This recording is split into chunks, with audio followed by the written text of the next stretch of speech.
starting from downward facing dog, you'll lift your right leg up. You can always shorten your downward facing dog by stepping your back foot forward a little bit. You shift forward, noticing my left heel lift. Pull your right knee way, way, way high outside your right tricep. At the same time, bend your elbows. That's when this elbow is going to tick inwards.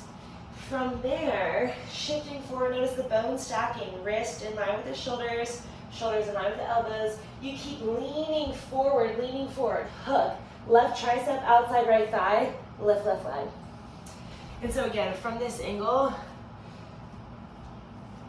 right leg lifts, shift forward, back heel lifts, push, push, push away with the ground.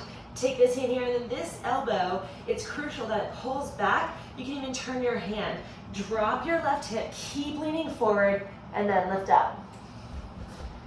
From the other angle.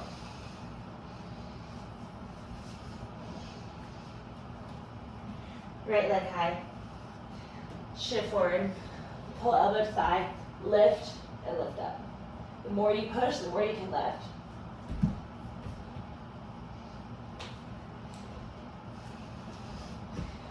Hope that helps.